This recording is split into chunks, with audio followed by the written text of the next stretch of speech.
Welcome back to the channel, Hobby-Wan Kenobi here. Now it's time to work on the rotors. I spent a lot of effort removing the seam lines and all of the nooks and crannies.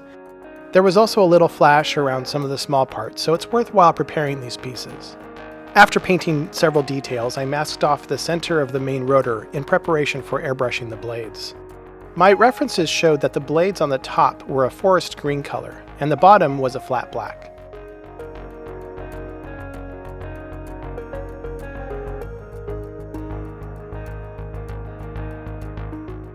A lot of Tamiya tape and blue painter's tape was used to achieve the silver strip along the edge of the blades. However, one strip was offset because the tape was placed in the wrong position. This was easily fixed. After painting was finished, the rotor received a gloss coat in preparation for decals and the oil wash.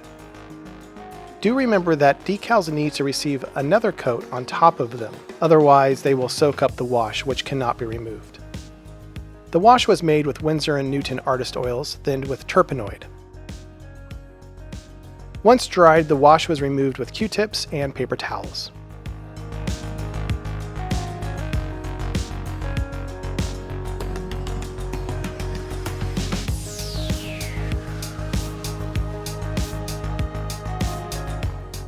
The parts were finished with a coat of clear flat.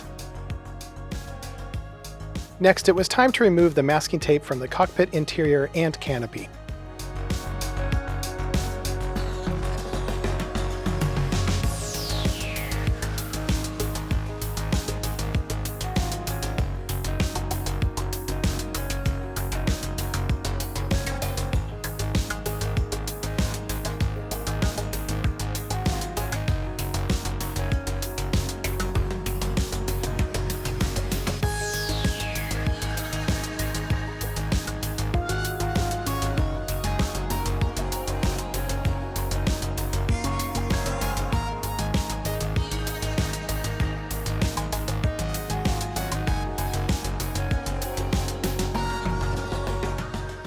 I decided to use colored micro pens to add heat discoloration to the engine exhaust.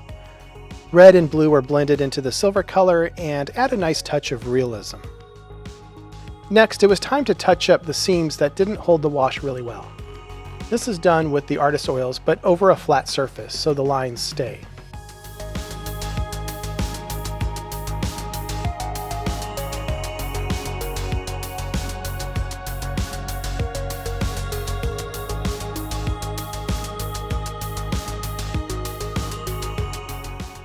A thin brush is used to draw the line, and a flat brush is used to pull the oil paint away from the thicker lines.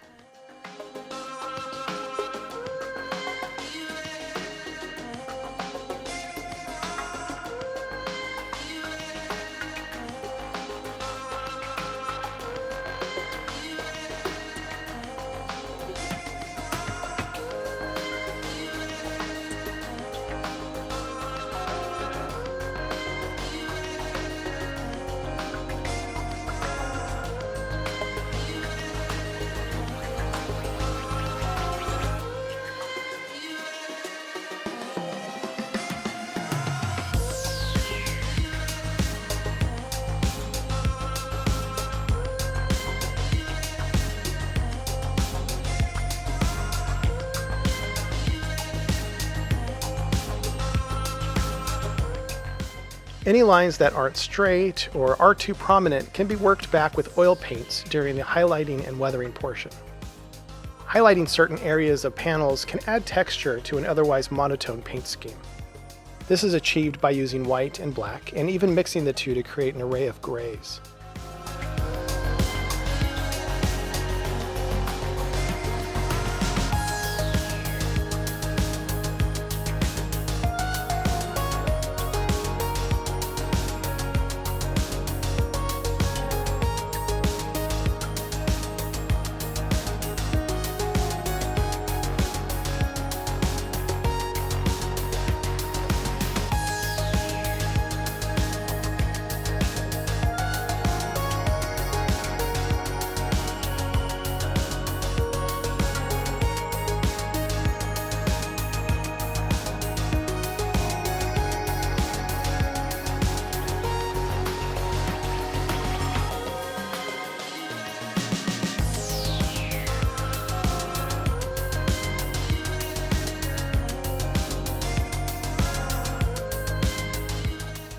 Modelers will sometimes call this process oil rendering. Paint can also be splattered by pressing a brush loaded up with heavily thinned artist oils and flicked across a toothpick. The splattering can be left to depict oil splatters, or can be blended with a soft brush to again create variations in the surface.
Finally, I decided to scratch build two windshield wipers that most closely resembled those seen on my references. These were made from various shapes of plastic. I also decided that this particular helicopter would look strange without the typical UB-32A rocket launchers, which were not actually provided in this kit. With these installed, the model was now complete. Overall, this kit was fun, though the lack of rivets became a major issue, and for that reason, I would try another kit manufacturer if I were to build this helicopter again. Well, that does it for this video. Thank you so much for watching. If you enjoyed this content, please leave a like, please subscribe, and I'll see you in the next one. Bye.